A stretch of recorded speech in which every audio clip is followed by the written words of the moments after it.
Assalamualaikum warahmatullahi wabarakatuh. Waalaikumsalam warahmatullahi wabarakatuh. Menurut ayat Quran dan hadis Nabi itu nanti ada bermacam-macam. Ada orang beriman itu yang dimasukkan surga. Ada orang beriman itu yang dimasukkan ke dalam surga. Ada orang beriman itu yang disebut penduduk surga. Kenapa lain-lain, Pak? Karena waktu di dunia amalannya juga lain-lain. Ada orang beriman yang masuk surga. Ini paling murah tiketnya. Mau masuk surga? Kata Nabi begini, ma min abdin qala la ilaha illallah thumma mata ala dhalik illa dakhalal jannah. Kalau seorang hamba sudah mengucap dua kalimat syahadat, dia yakin dengan kebenaran kalimat itu sampai matinya, orang itu akan masuk surga. Abi Dzar yang waktu itu diajak bicara heran, ya Rasul kok gampang betul? Iya, walaupun orang itu mencuri, iya. Walaupun orang itu berzina, iya. Biar dia mencuri, biar dia berzina, kalau dia sudah mengucap dua kalimat syahadat, dia yakin dengan kebenaran kalimat itu sampai matinya, itu orang akan masuk surga. Jadi masuk surga cukup dua kalimat syahadat, yakin sampai mati, masuk surga. Itu perkara masuk. Tapi kalau pertanyaannya diterusin, masuknya kapan, Pak? Nah, ini lain lagi urusannya. Sebab ada yang masuknya itu langsung, ada yang mampir dulu. Di sana tempat cuma dua, kalau tidak surga, neraka. Mau ke surga tapi mampir dulu, yang mampirnya jelas di neraka. Kenapa? Dalam hadis qudsi ada riwayat, nanti itu di akhirat, setelah Allah selesai mengatur penduduk surga masuk surga, yang neraka masuk neraka, Allah berkata kepada malaikat Malik, malaikat Malik, labaik ya Allah, itu bajingan-bajingan tengik, manusia-manusia durjana yang waktu di dunia tidak mau sujud, jauh dari ulama, gemar melakukan yang munkarat dan maksiat, hidup di tengah masyarakat selalu jadi bibit keonaran, kufur, sudah masuk neraka semua. Sudah ya Allah. Nah, kalau sudah, coba sekarang kamu masuk, Malik.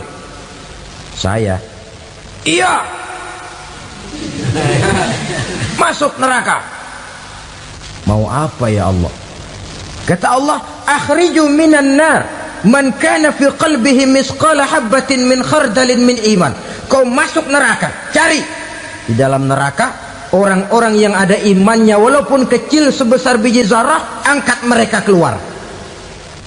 Masuk malaikat Malik ke neraka, cari orang yang ada imannya, korek-korek. Ya repot, udah pada gosong. Yang ada imannya diangkat ke atas, yang ada imannya diangkat ke atas, lalu dimandikan di Nahrul Hayat, namanya sungai kehidupan di akhirat nanti. Cakep lagi rupanya, bersih lagi wajahnya, apel di hadapan Allah. Kata Allah, bagaimana mas? Kapok nggak sampean? Kapok ya Allah. Nah, kalau kapok, idhab fadkhulil jannah, pergi masuk surga sana. Berangkat mereka ke surga, ketemu sama teman-temannya yang udah sampai lebih dulu, yang nggak pakai mampir lagi. Terjadi dialog. Kata teman-temannya yang udah pada nyampe duluan, mas, iya, emang baru sampai? Saya baru sampai. Memang mampir di mana dulu mas? Kita sudah lama sampai di surga. Saudara buka surah Al-Muddatsir ayat 34-35. Ma salakakum fis saqar? Kenapa kamu mampir di neraka Saqar? Qalu lam naku minal musallin. Mereka menjawab, kami mampir di neraka Sakor mas, gara-gara dulunya kami waktu di dunia tidak pernah sholat. Tidak pernah sholat? Tidak pernah. Kan rumahnya dekat masjid, cuma dekat doang mas. Sholat mah enggak saya. Enggak pernah ngasih makan fakir miskin, enggak pernah hadir di majelis taklim, pendeknya enggak pernah melakukan kebajikan, maka saya pun mampir di neraka Sakor. Untung betul saya punya iman mas sedikit. Waktu hidup di dunia dulu saya pernah mengucap 2 kalimat syahadat, sekali-kalinya waktu mau kawin. Masya Allah. Untung saja kawin, kalau nggak kawin polos.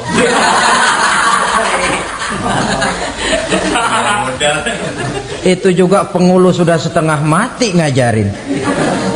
Asyhadu alla, asyaduaan, asyaduaan.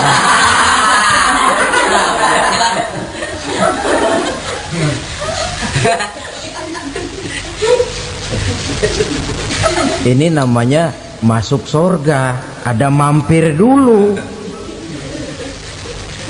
Ada pula orang mukmin itu yang dimasukkan surga. Namanya dimasukkan kan terima beres. Saya masuk ke rumah, jalan sendiri, cari tempat sendiri. Saya dimasukkan ke dalam rumah, terima beres, pokok ada di dalam, itu dimasukkan namanya. Nggak pakai mampir. Tapi tentu tiketnya lebih mahal ketimbang yang pertama tadi. Apa kata Allah? Innal ladzina amanu wa amilus salihat la ukaffiranna anhum sayyi'atihim wa la udkhilannahum jannah. Sesungguhnya orang-orang yang beriman kemudian beramal soleh, kami hapuskan segala dosa dan kesalahannya, kami masukkan mereka ke dalam surga. Lihat ayatnya, Allah yang memasukkan, kita yang dimasukkan. Tidak pakai transit, tidak usah mampir.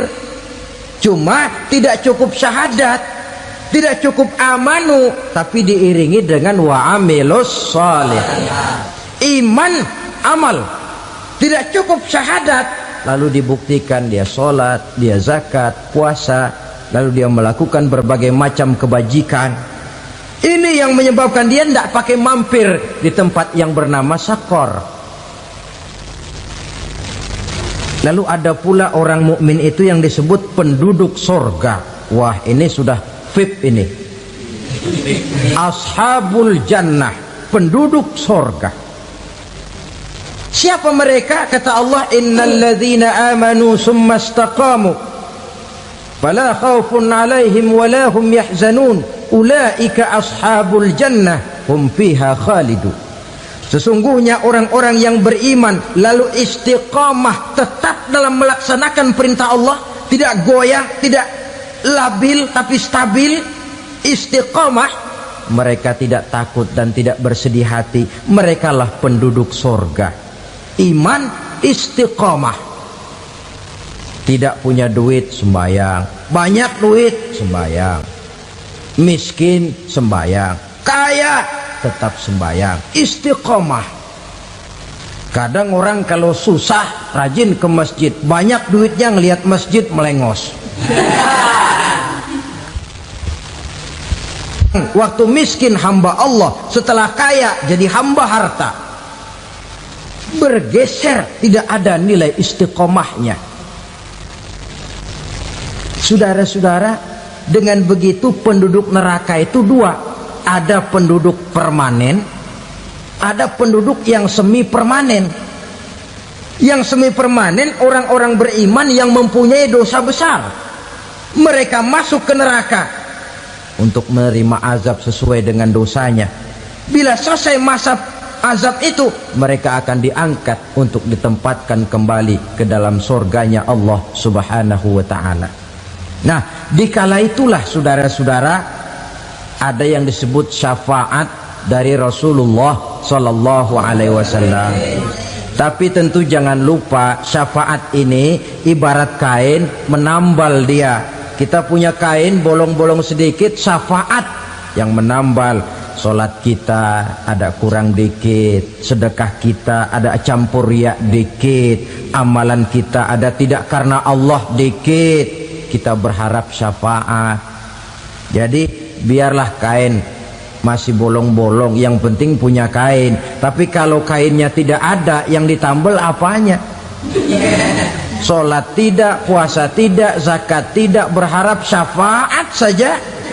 Ya, terlalu berlebihan itu. Saudara hadirin yang saya hormati, apabila selesai proses penghisaban, proses penghitungan, maka dikala itulah manusia terbagi dalam dua kelompok besar. Fariqun fil jannah wa fariqun fis sa'ir. Sekelompok orang-orang beruntung yang masuk ke dalam surga, dan sekelompok lagi masuk ke dalam neraka. Ibu-ibu, saudara-saudara kaum muslimin rahimakumullah. Pada pertemuan yang lalu sudah saya jelaskan bahwa hidup selalu berakhir dengan kematian. Apabila datang kematian menimpa seseorang, datanglah kiamat baginya. Itu yang disebut dengan kiamat kecil. Hakikatnya mati adalah perpindahan dari kehidupan di dunia ini menuju kehidupan di alam barzakh. Menunggu kita di alam barzakh sampai datangnya saat kiamat. Entah 10 tahun, entah 100 tahun, entah 1000 tahun, hanya Allah saja yang maha tahu. Adapun orang-orang beriman yang melakukan amal kebajikan dalam kehidupan di dunia ini, masa penantian yang lama di alam barzakh buat mereka sebentar saja. Tetapi bagi orang-orang kafir yang ingkar, yang tidak beriman kepada Allah, yang hidup di dunia cuma menumpuk-numpuk dosa, tentu penantian di alam barzakh akan merupakan waktu yang sangat lama. Bukankah dalam kehidupan kita waktu itu memang relatif? Contoh misalnya, bagi pemuda-pemudi yang sedang duduk asyik memadu cinta, waktu 4-5 jam saja rasanya cuma 4-5 menit. Tenggelam oleh keasikan. Tapi buat orang yang berbaring di rumah sakit, meratap di balik-balik apa itu tembok derita kata lagu, di balik dinding-dinding penjara, sehari bagai seminggu, seminggu rasa sebulan, sebulan boleh jadi rasa setahun. Penantian yang sangat lama. Kapan kiamat itu akan datang? Ini rahasia Allah.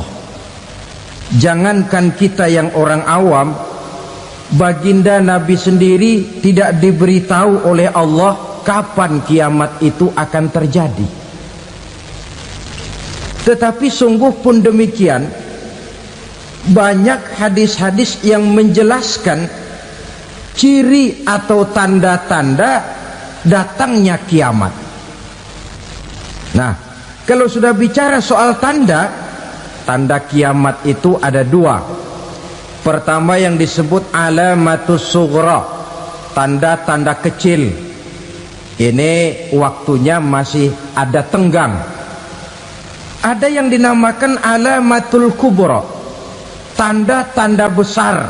Artinya kiamat sudah diambang pintu.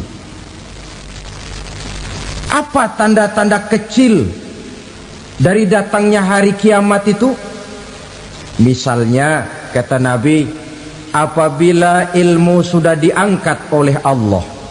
Artinya apabila ulama sudah banyak wafat, minat orang belajar agama berkurang, lalu kebodohan nampak merajalela di mana-mana, zina dikerjakan secara terbuka, minuman-minuman keras jadi kebanggaan, itu termasuk di antara tanda-tanda kecil terjadinya hari kiamat.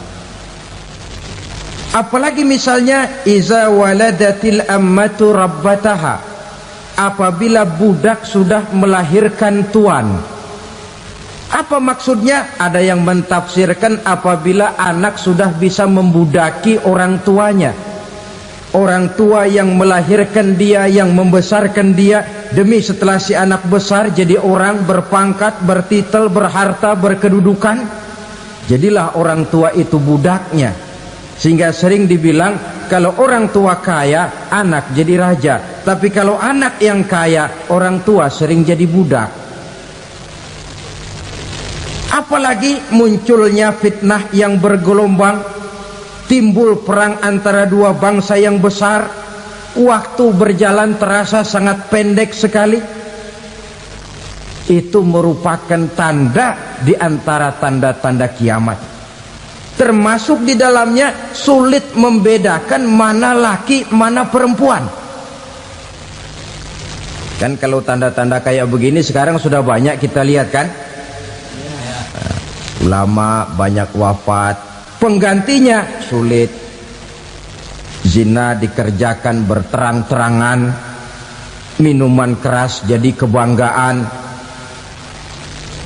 banyak anak membudaki orang tuanya, sulit membedakan mana laki mana perempuan. Kadang-kadang dari belakang kita lihat perempuan bener, begitu kita colek nengok jenggotan.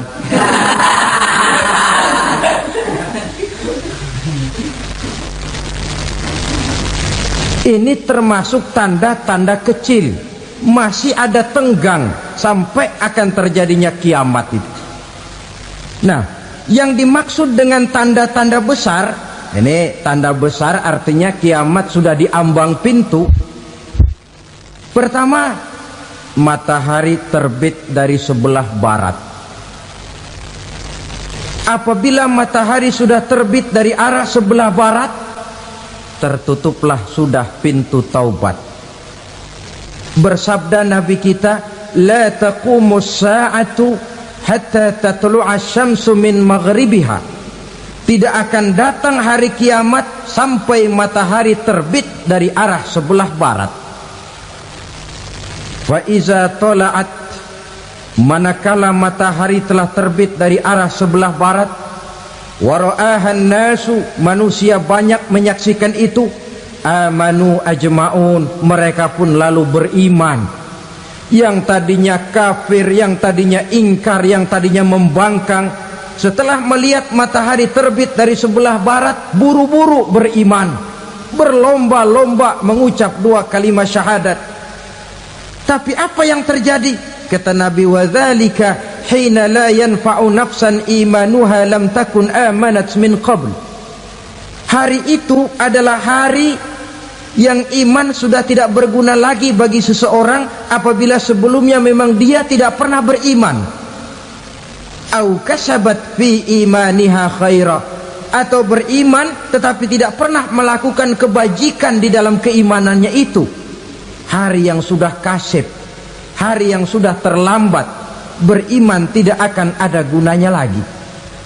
Ini pelajaran buat kita. Sebelum sang surya terbit dari sebelah barat, sebelum nafas sampai di tenggorokan, artinya pintu taubat masih terbuka. Kalau dua hal itu sudah terwujud, nafas sudah sampai di kerongkongan atau matahari sudah terbit dari arah sebelah barat, tertutuplah sudah pintu taubat. Tak ada lagi gunanya pangkat, jabatan, harta, bahkan beriman pun dalam suasana macam itu. Too late, kata orang Kulon. Sudah terlambat. Matahari terbit dari arah sebelah barat. Itu tanda besar, artinya kiamat sudah diambang pintu.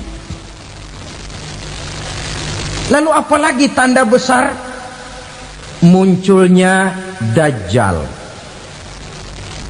Dajjal artinya pendusta-pendusta yang menyesatkan manusia. Ada dua macam Dajjal, saudara. Ada Dajjal kecil. Ini Dajjal kelas teri. Kalau ini sejak zaman Rasulullah sudah ada itu. Tiap zaman ada. Di zaman Rasulullah misalnya ada yang bernama Aswad al-Unsi dari Yaman, ada yang namanya Musailamah al-Kazzab dari Yamamah, ada yang namanya Ibnu Sayyad dari Madinah. Ini dajjal-dajjal di zaman Rasul. Musailamatul Kazzab memproklamirkan diri jadi nabi, dia di zaman Rasul masih hidup. Ini dajjal zaman Nabi. Di zaman sahabat muncul dajjal-dajjal. Di zaman kita sekarang ini dajjal-dajjal pun gentayangan. Dajjal-dajjal kelas teri. Kerjanya mendustakan manusia, menyesatkan manusia, memalingkan manusia dari jalan yang benar dan diridhoi oleh Allah Subhanahu wa taala. Adapun yang merupakan tanda besar dari datangnya kiamat, dajjal-dajjal kelas kakap, pembohong-pembohong besar yang menyesatkan masyarakat manusia berpaling dari jalan Allah mengikuti jalan mereka. Apa sih ciri dajjal itu? Kata Nabi dalam hadis Bukhari Muslim, "Inna dajjala", sesungguhnya yang namanya dajjal itu yakhruju, satu saat akan muncul mendekati hari kiamat. Wa inna ma'ahu ma'an, si dajjal ini membawa air.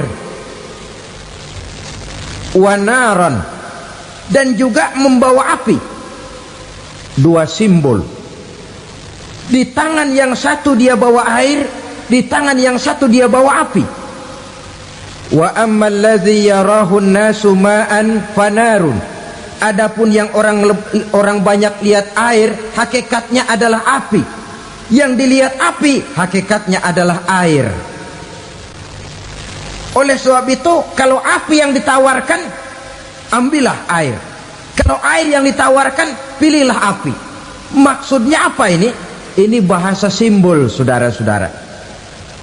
Dajjal bicaranya seolah-olah untuk kepentingan manusia, menawarkan surga. Surga yang dia tawarkan hakikatnya neraka.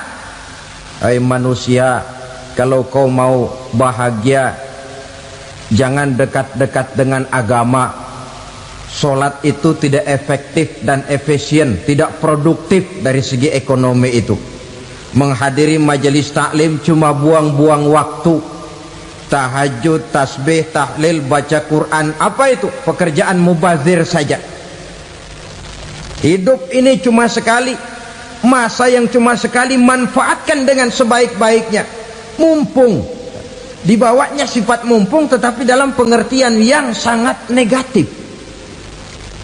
Bicaranya seolah-olah untuk kepentingan manusia, tetapi sebenarnya menjerumuskan manusia. Menawarkan air, tapi sebenarnya api. Menawarkan api, tapi hakikatnya air. Buat apa kamu sholat? Buat apa kamu bayar zakat? Buat apa kamu puasa? Surga yang dicanangkan dajjal, hakikatnya neraka. Neraka yang digambarkan dajjal, pada dasarnya adalah surga. Jadi memutarbalikkan fakta itu kerjaan dajjal. Yang hak jadi batil, yang batil dibilang hak, yang benar jadi salah, yang salah malah jadi benar. Tuntunan disuruh jadi tontonan, tontonan malah menjadi tuntunan. Itu pekerjaan dajjal profesinya. Zamannya Nabi Adam, dajjalnya kan iblis. Betul? Betul. Apa sih gang kerayuan iblis itu? Allah setelah menciptakan Nabi Adam kan bilang, Adam, kau dan istrimu Hawa tinggal di surga ini. Seluruh fasilitas yang ada di surga persilahkan kau nikmati. Satu yang tidak boleh, jangan coba-coba dekati pohon khuldi. Dekat saja jangan, apalagi sampai memetiknya. Datang dajjal yang namanya iblis ini. Adam, kamu tahu nggak kenapa tidak boleh makan buah khuldi? Ya nggak tahu, pokoknya saya dilarang. Bodoh kamu Dam. Khuldun artinya kekal. Kalau kamu makan itu buah, kau akan kekal di surga buat selamanya. Allah tidak kepengen, maka dilarang kamu makan buah khuldi. Kalau kau ingin kekal di surga Adam, makan saja. Saya bicara begini ini untuk kepentingan kamu Adam. Ini kan ciri-ciri Dajjal.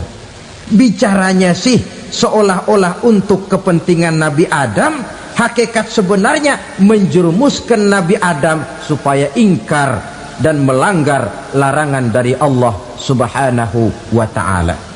Jadi setelah muncul Dajjal, timbul kekacauan-kekacauan di masyarakat. Banyak yang terpengaruh, terpedaya dan terpesona, termasuk mereka yang memproklamirkan diri jadi nabi, mereka yang memproklamirkan diri jadi rasul di zaman sesudah Rasulullah wafat. Itu adalah Dajjal. Maka saya ingatkan, kalau di zaman kita sekarang ini ada orang ngaku jadi nabi, ada orang ngaku jadi rasul, biar bahasa Arabnya kental, Quran hafal, hadis ribuan hadis hafal, biar pakai serban sampai menyengser ke tanah, bahasa Arabnya fasih, tapi dia mengaku jadi nabi, jadi rasul, kita umat Islam wajib tidak percaya, wajib untuk tidak percaya. Itulah dajjal zaman kita sekarang ini. Tidak mustahil mereka datang mempengaruhi orang awam supaya berpaling dari Rasulullah, mengikuti mereka. Nah, di akhir zaman nanti, mendekati hari kiamat, Dajjal ini muncul, Dajjal kelas kakap, menyesatkan masyarakat manusia untuk berpaling dari Islam, mengikuti seruan mereka. Apalagi di antara datangnya kiamat itu, tanda yang besar itu, turunnya Nabiullah Isa Al-Masih, putra Maryam. Menurut berbagai hadis yang sahih, Nabi Isa Al-Masih nanti akan turun lagi, tidak membawa risalah yang baru, tapi meluruskan risalah Islam ini yang telah banyak ditinggalkan oleh masyarakat. Bahkan ada hadis menjelaskan beliau akan membunuh Nabi, mematahkan kayu-kayu salib, lalu melaksanakan haji dan umrah mengikuti syariat Nabi Muhammad, bukan membawa agama baru.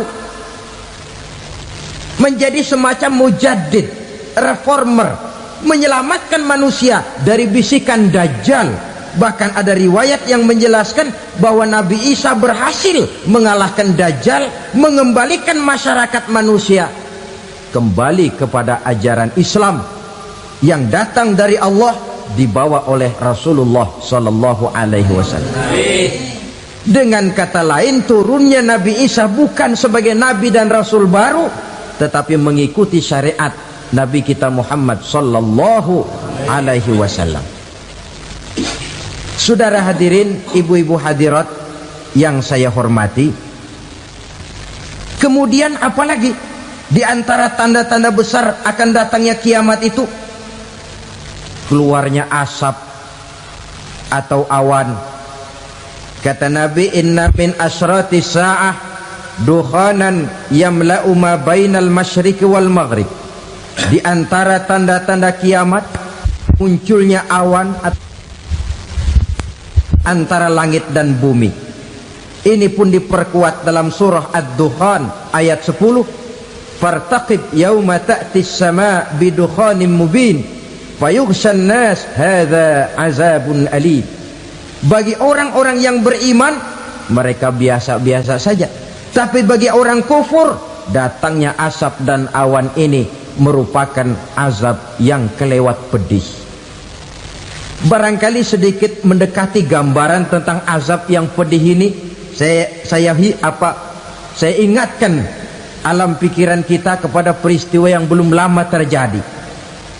Pernah dengar berita bocornya reaktor nuklir di Chernobyl, Uni Soviet? Pernah dengar? Nah, bocornya reaktor nuklir di Chernobyl yang mengakibatkan ratusan bahkan sangat mungkin ribuan nyawa. cuma satu reaktor. Bagaimana kalau seluruh cadangan nuklir yang dimiliki oleh para negara adik kuasa ini diledakkan? Bahkan yang konon menurut catatan, cadangan nuklir yang dimiliki bersama oleh Amerika dan Rusia sekarang ini sudah sanggup memusnahkan 6 miliar manusia, 1,5 kali lebih banyak dari jumlah manusia yang nongkrong di permukaan bumi ini. Saudara-saudara hadirin yang saya hormati, lalu saat mendekati hari kiamat, apalagi tandanya setelah Nabi Isa wafat, pada saat turunnya yang kedua kali, lalu Allah meniupkan angin sejuk, semua orang-orang beriman, orang-orang baik wafat, sehingga penghuni bumi ini cuma tinggal lagi terdiri dari orang-orang kafir. Tidak ada lagi di bumi ini yang bisa mengucapkan Allah. Hingga dalam hadis qudsi itu ada keterangan, innallaha azza wa jalla yaqulu li Israfil. Allah pernah pesan kepada malaikat Israfil, kata Allah, Israfil, iza sami'ta qailan yaqul Allah Allah fa akhirin nafakh 40 sanatan ikraman liqailiha. Hai Israfil, apabila kau dengar di permukaan bumi masih banyak orang yang mengucapkan Allah Allah, maka tunda sangkakala kiamat itu 40 tahun. Untuk apa? Ikraman liqailiha, menghormati orang yang mengucapkan Allah Allah itu. Wah, jadi karena sekarang masih banyak yang mengucapkan Allah, besar hatilah kita, masih jauh kiamat itu. Tapi jangan lupa, kiamat pribadi, kiamat kecil itu yang gak kita sangka-sangka. Ajal datang mencabut nyawa, itu kiamat pribadi, dan itu yang pasti kita hadapi, dan itu yang membuat kita tidak boleh bersikap main-main di dalam kehidupan sekarang ini. Saudara hadirin yang saya hormati, tidak ada lagi orang-orang muslim, seluruh penduduk dunia ini kafir. Lalu terciptalah struktur sosial yang berlandaskan prinsip hidup semau gue. Bakal terjadilah prinsip di mana yang kaya menyantap yang miskin, yang kuat menindas yang lemah. Hidup sudah bagaikan di rimba belantara, berlaku hukum rimba, siapa yang kuat dia yang menang, siapa yang lemah menjadi mangsa. Timbul kekacauan, maksiat merajalela, munkarat menjadi-jadi, sehingga isi bumi ini penuh dengan segala macam perbuatan dosa. Tidak ada perlunya lagi alam diperpanjang temponya. Datang saat yang sudah dijanjikan oleh Allah Azza wa Jalla, maka terjadilah yang disebut kiamat kubra, kiamat besar, kiamat ancur-ancuran. Bagaimana kejadian ini dimulai? Dalam surah Az-Zumar ayat 68, Allah Subhanahu wa taala berfirman, wa nufikha fis suri fasa'iqa man fis samawati wa man fil ardi illa man sya'allahu. Maka manakala ditiuplah sangkakala, terkejutlah seluruh yang ada di langit dan seluruh yang ada di bumi. Bila saat kiamat datang, Allah perintah malaikat Israfil, Israfil, tiup sangkakalamu. Ditiuplah sangkakala oleh malaikat Israfil. Yang akibat daripada tiupan itu, seluruh yang ada di langit, seluruh yang ada di permukaan bumi terkejut. Yang ada di langit siapa? Malaikat kan. Bayangin aja kalau malaikat kaget, apalagi kita. Terkejut seluruh makhluk yang ada di bumi, yang ada di langit mendengar suara sangkakala itu. Bunyinya tidak sanggup kita bayangkan dahsyatnya. ledakan nuklir, ledakan neutron, belum apa-apa ketimbang bunyi sangkakala malaikat Israfil ini. Nah, lalu mendengar bunyi sangkakala ini, gemparlah makhluk, kacaulah alam. Bumi gempa, planet-planet bertabrakan, gunung meletus, air laut tumpah ke darat, angin topan bertiup, halilintar menyambar. Lalu semua yang bernama hidup mati total. Mati bareng tanpa persiapan. La haula wala quwata illa billah. Saya kadang-kadang dalam tafakur bermohon, ya Allah, mudah-mudahan saya nggak nemuin kiamat beneran. Ngeri, nggak bisa kita bayangkan macam apa suasana seperti itu. Allah saja banyak memberikan gambaran, misalnya Al-Qari'ah, wa mal qari'ah, wa ma adraka mal qari'ah. Kejadian yang menggemparkan. Tahukah kamu apa kejadian yang menggemparkan itu? Yauma yakunun nasu kal farasil mabsus wa takunul jibalu kal ihnil manfus. Pada saat itu manusia berterbangan bagai kupu-kupu, gunung berterbangan seperti kapas ditiup angin. Gunung saja macam kapas, konon lagi manusia. Kematian total, mulai semut sampai gajah mati, jin mati, iblis mati, malaikat mati. Malaikat saja mati. Saudara hadirin yang saya hormati, kematian total yang tanpa persiapan. Orang bilang, Pak, kalau mati bareng begitu yang repot malaikat maut dong ya, cabut sana, cabut sini. Itu kalau menurut logika kita, mestinya begitu menurut logika. Tapi logika juga yang nggak perlu serepot itu. Sebab untuk mematikan listrik di wilayah DKI, di wilayah Jakarta, nggak perlu tiap rumah didatengin, matiin, ya lama. Cukup dari kantor pusatnya saja PLN, tekan satu tombol, gelaplah seluruh Jakarta. Saudara hadirin yang saya hormati, kematian total. Lalu setelah kematian total, planet-planet juga mati, dalam arti tidak bergerak dan beredar. Angin mati, dalam arti tidak bertiup. Air mati, dalam arti tidak ada riak gelombang. Pokoknya semua mati. Kullu nafsin za'iqatul maut, semua yang bernafas mati. Dalam ayat lain, kullu man 'alaiha fan, semua yang ada di permukaan bumi fana. Yang kekal cuma Allah Subhanahu wa ta'ala. Yang paling belakang mati malaikat maut dan malaikat Israfil. Tapi mati juga sesuai dengan janji Allah. 40 lamanya. Tidak dijelaskan oleh Abi Hurairah 40 jam, apa 40 hari, apa 40 tahun.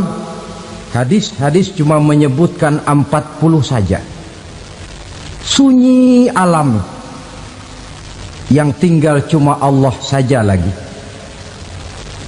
Ketika itu Allah berseru-seru, katanya, limanil mulkul yauma, siapa para penguasa hari ini? Mana itu raja-raja dan penguasa yang dulu mengaku jadi Tuhan? Fir'aun, mana Fir'aun sekarang? Yang dulu jadi raja, merasa berhasil, sombong, lalu tidak mau turun-turun dari kekuasaannya, sampai kepada puncak kekurang ajarannya, mengangkat diri jadi Tuhan. Mana itu Fir'aun? Namrus, mana sekarang Namrus? La ilaha illa ana, ternyata tidak ada Tuhan lain selain daripada aku, kata Allah.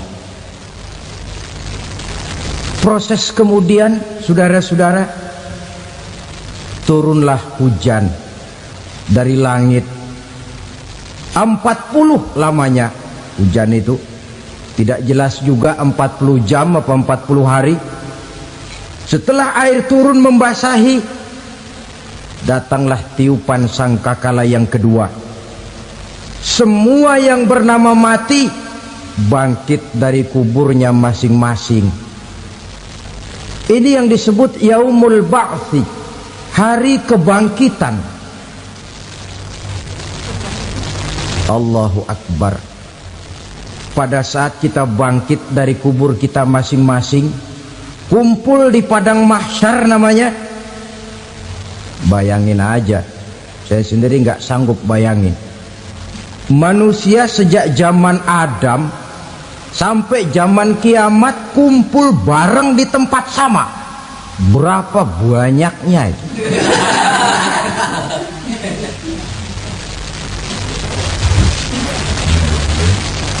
Dan yang luar biasa menurut satu riwayat, pada saat bangkit itu, Masya Allah, roman muka kita berubah,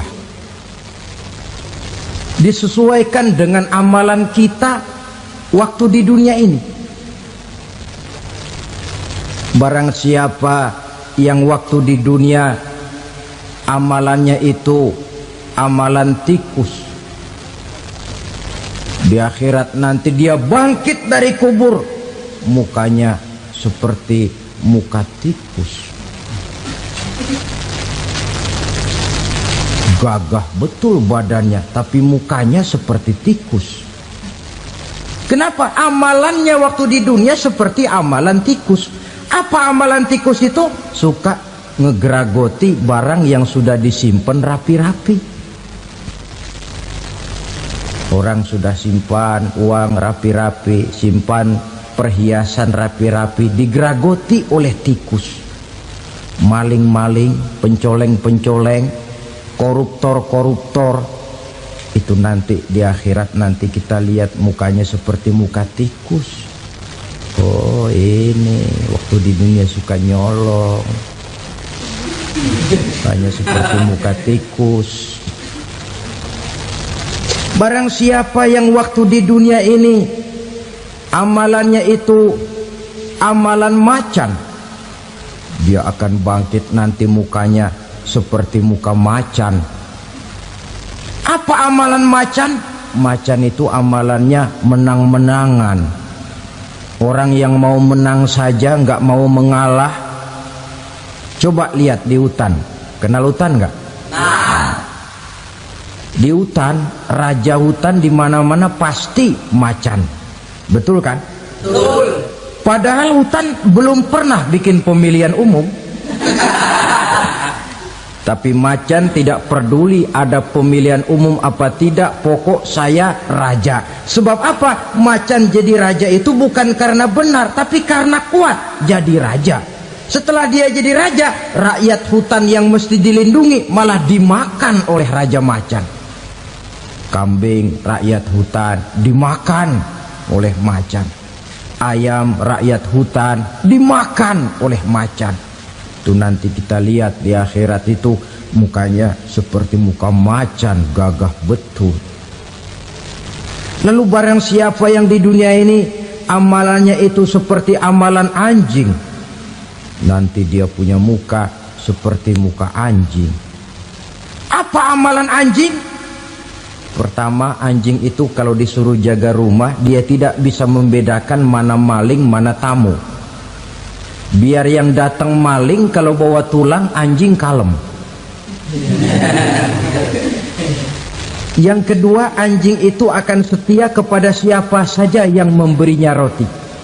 Siapa yang memberinya roti, itulah majikannya. Apa kata majikannya, pasti dia laksanakan. Soal benar atau salah dia tidak peduli. Setelah anjing dapat roti, dia tidak punya pilihan lain kecuali bilang, abdi mah kumaha juragan wae ayeuna mah.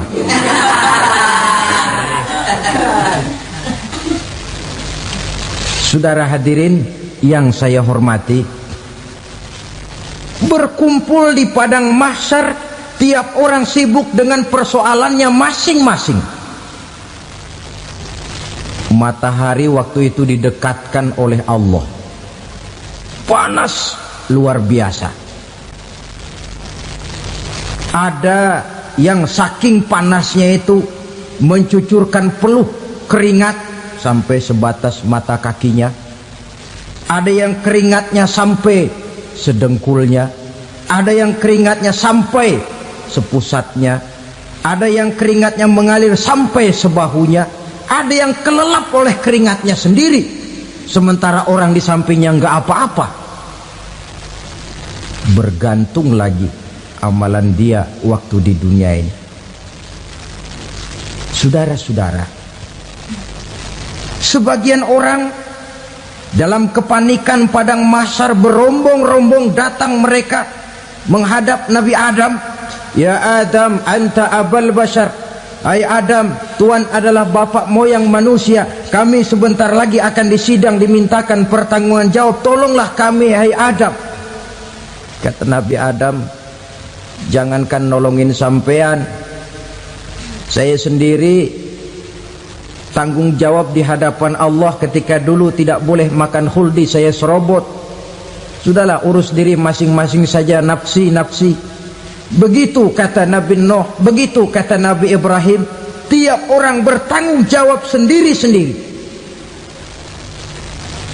Ketika itulah saudara-saudara, nikmatnya menjadi umat Nabi besar Muhammad sallallahu alaihi wasallam.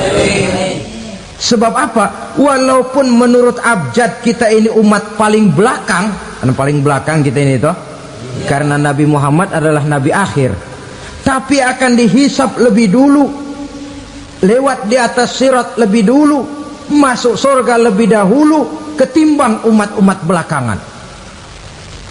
Ketika Rasul mendekati ajal, beliau tanyakan itu kepada malaikat Jibril. Malaikat Jibril berkata, Muhammad jangan khawatir, Allah sudah berjanji, inni haramtul jannata ala sairil anbiya hatta tadkhulaha anta wa haramtuha ala sairil umami hatta tadkhulaha ummatuka.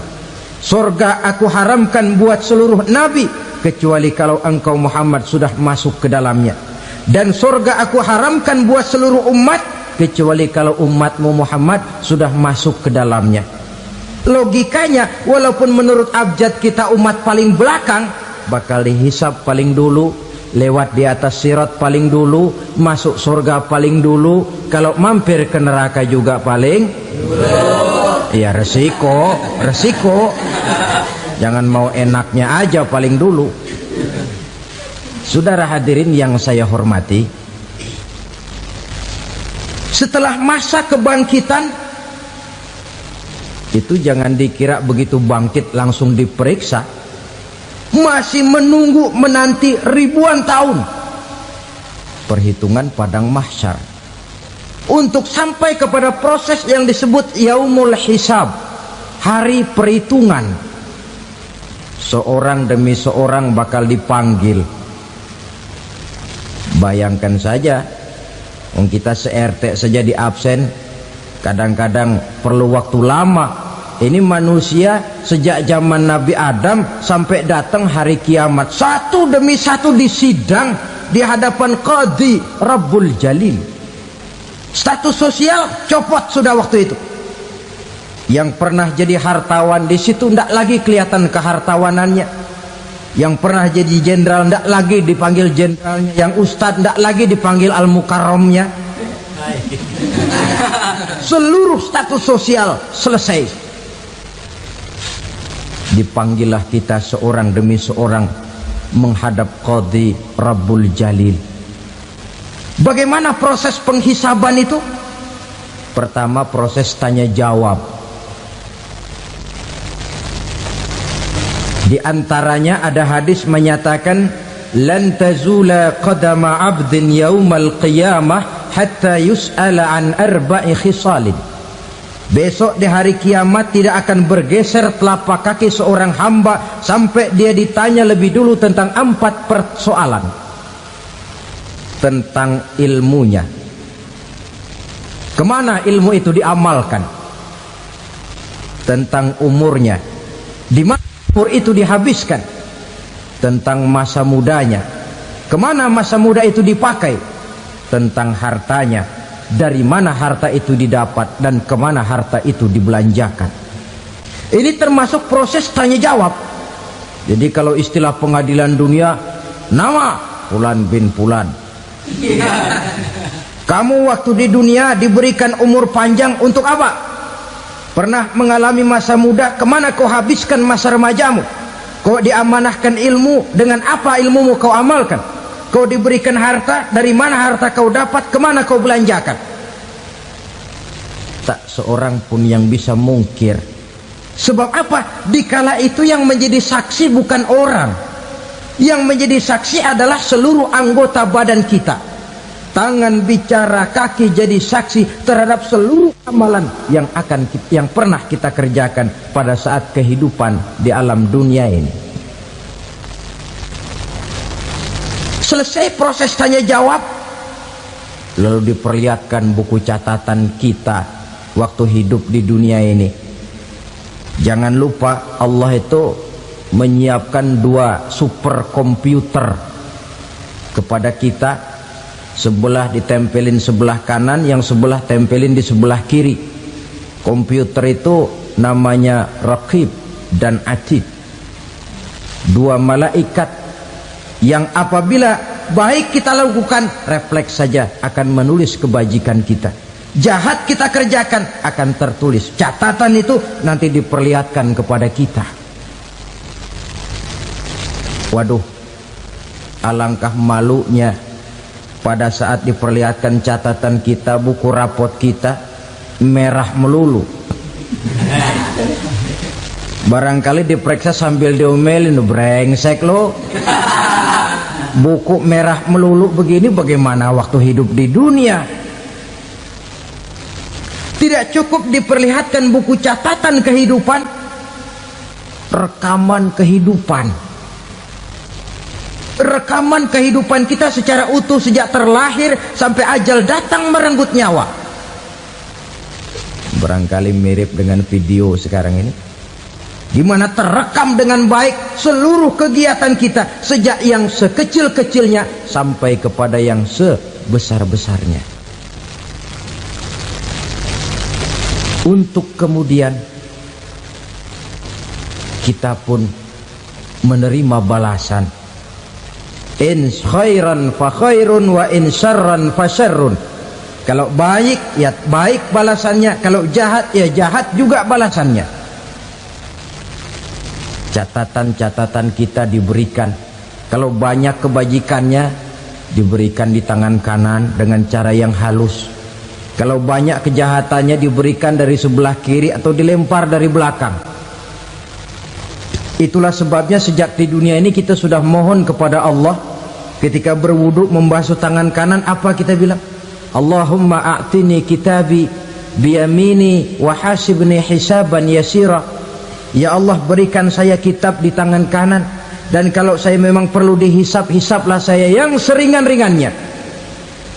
Tangan kiri berlindung kita kepada Allah, jangan sampai diberikan kitab di tangan kiri atau dari arah sebelah belakang. Wa a'udzubika an tu'tiya kitabi bishimali aw min wara'i zuhri, dari arah sebelah belakang. Na'udzubillah min dzalik.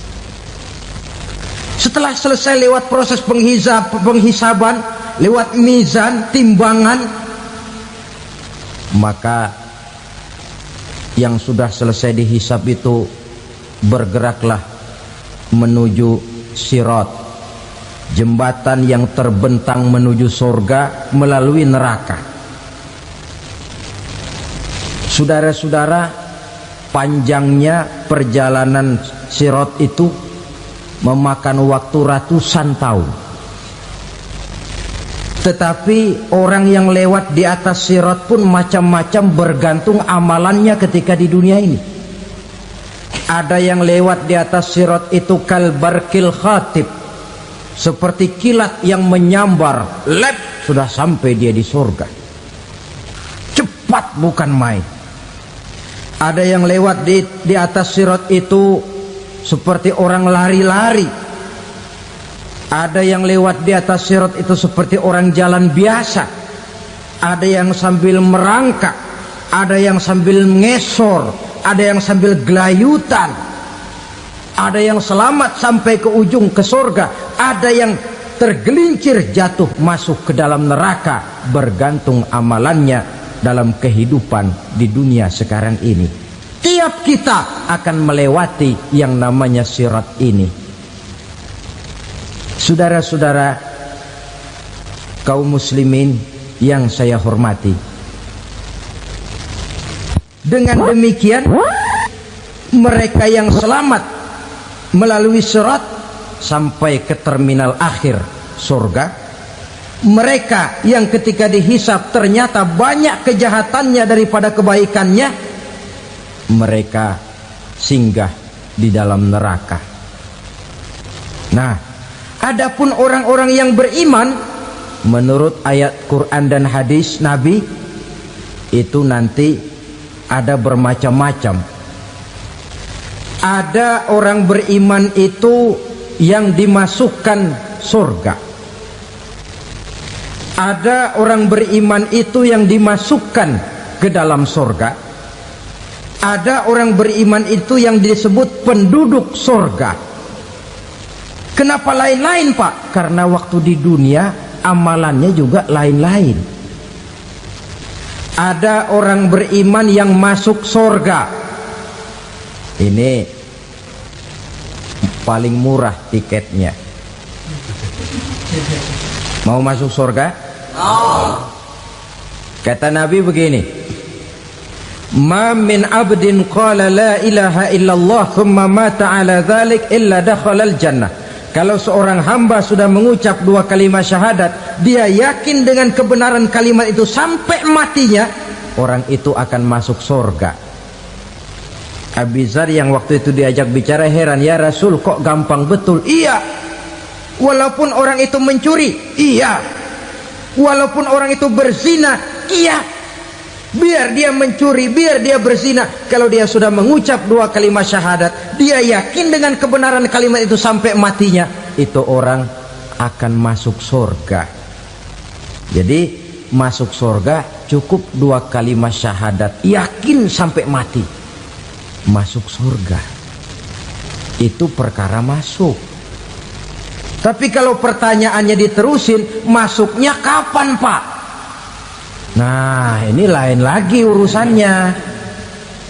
Sebab ada yang masuknya itu langsung, ada yang mampir dulu. Di sana tempat cuma dua, kalau tidak surga, neraka. Mau ke surga tapi mampir dulu, yang mampirnya jelas di neraka. Kenapa? Dalam hadis qudsi ada riwayat, nanti itu di akhirat, setelah Allah selesai mengatur penduduk surga masuk surga, yang neraka masuk neraka, Allah berkata kepada malaikat Malik, malaikat Malik, labaik ya Allah, itu bajingan-bajingan tengik, manusia-manusia durjana yang waktu di dunia tidak mau sujud, jauh dari ulama, gemar melakukan yang munkarat dan maksiat, hidup di tengah masyarakat selalu jadi bibit keonaran, kufur, sudah masuk neraka semua. Sudah ya Allah. Nah, kalau sudah, coba sekarang kamu masuk, Malik. Saya, iya,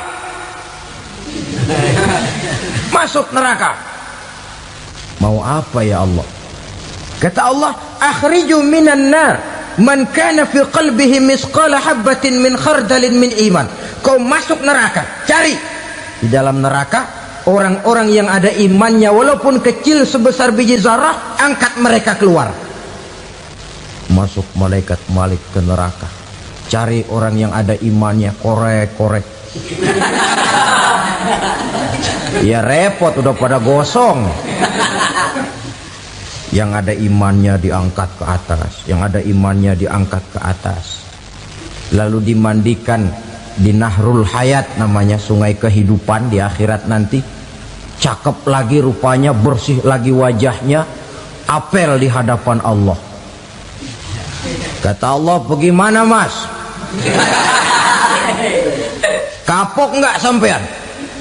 Kapok ya Allah. Nah, kalau kapok, idhab fadkhulil jannah. Pergi, masuk surga sana.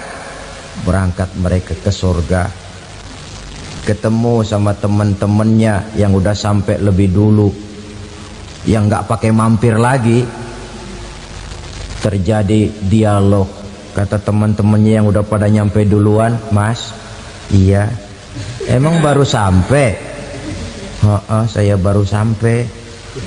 Memang mampir di mana dulu, Mas? Kita sudah lama sampai di surga. Saudara buka surah Al-Muddatsir ayat 34-35. Ma salakakum fis saqar? Kenapa kamu mampir di neraka Saqar? Qalu lam naku minal musallin. Mereka menjawab, kami mampir di neraka Saqar, Mas, gara-gara dulunya kami waktu di dunia ndak pernah sholat. Ndak pernah sholat? Ndak pernah. Kan rumahnya dekat masjid. Cuma dekat doang, Mas. Sholat mah enggak saya. Enggak pernah ngasih makan fakir miskin, enggak pernah hadir di majelis taklim, pendeknya enggak pernah melakukan kebajikan. Maka saya pun mampir di neraka Saqar.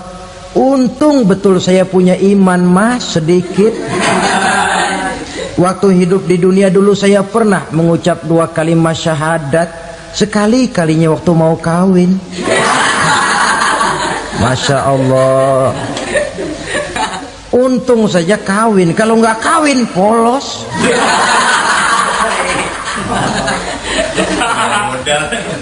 Itu juga pengulu sudah setengah mati ngajarin.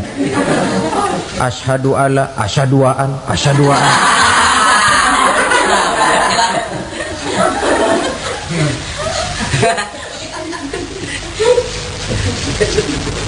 Ini namanya masuk surga, ada mampir dulu. Ada pula orang mukmin itu yang dimasukkan surga. Namanya dimasukkan kan terima beres. Saya masuk ke rumah, jalan sendiri, cari tempat sendiri. Saya dimasukkan ke dalam rumah, terima beres, pokok ada di dalam, itu dimasukkan namanya. Nggak pakai mampir. Tapi tentu tiketnya lebih mahal ketimbang yang pertama tadi. Apa kata Allah? Innal ladzina amanu wa amilus salihat la ukaffiranna anhum sayyi'atihim wa la udkhilannahum jannah.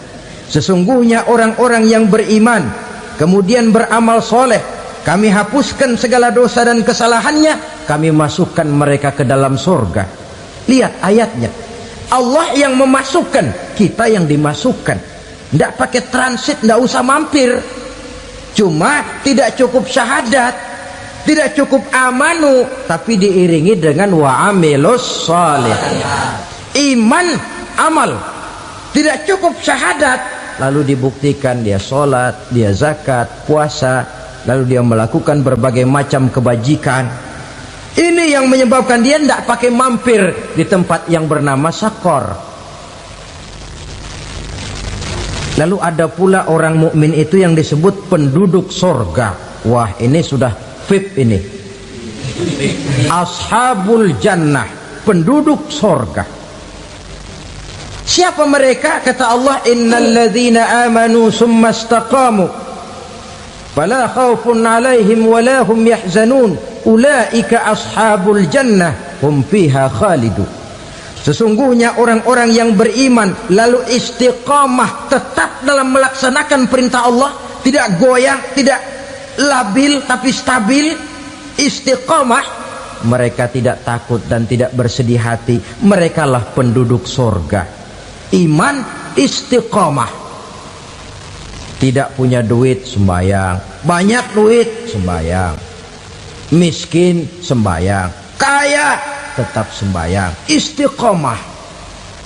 Kadang orang kalau susah rajin ke masjid, banyak duitnya ngelihat masjid melengos. Waktu miskin hamba Allah, setelah kaya jadi hamba harta. Bergeser, tidak ada nilai istiqomahnya. Saudara-saudara, dengan begitu penduduk neraka itu dua. Ada penduduk permanen, ada penduduk yang semi permanen. Yang semi permanen orang-orang beriman yang mempunyai dosa besar. Mereka masuk ke neraka untuk menerima azab sesuai dengan dosanya. Bila selesai masa azab itu, mereka akan diangkat untuk ditempatkan kembali ke dalam surganya Allah Subhanahu wa ta'ala. Nah, dikala itulah saudara-saudara, ada yang disebut syafaat dari Rasulullah Sallallahu Alaihi Wasallam. Tapi tentu jangan lupa, syafaat ini ibarat kain menambal dia. Kita punya kain bolong-bolong sedikit, syafaat yang menambal. Solat kita ada kurang dikit, sedekah kita ada campur riak dikit, amalan kita ada tidak karena Allah dikit, kita berharap syafaat. Jadi biarlah kain masih bolong-bolong, yang penting punya kain. Tapi kalau kainnya tidak ada, yang ditambal apanya? Solat tidak, puasa tidak, zakat tidak, berharap syafaat saja. Ya, terlalu berlebihan itu. Saudara hadirin yang saya hormati, apabila selesai proses penghisaban, proses penghitungan, maka dikala itulah manusia terbagi dalam dua kelompok besar. Fariqun fil jannah wa fariqun fis sa'ir. Sekelompok orang-orang beruntung yang masuk ke dalam surga, dan sekelompok lagi masuk ke dalam neraka.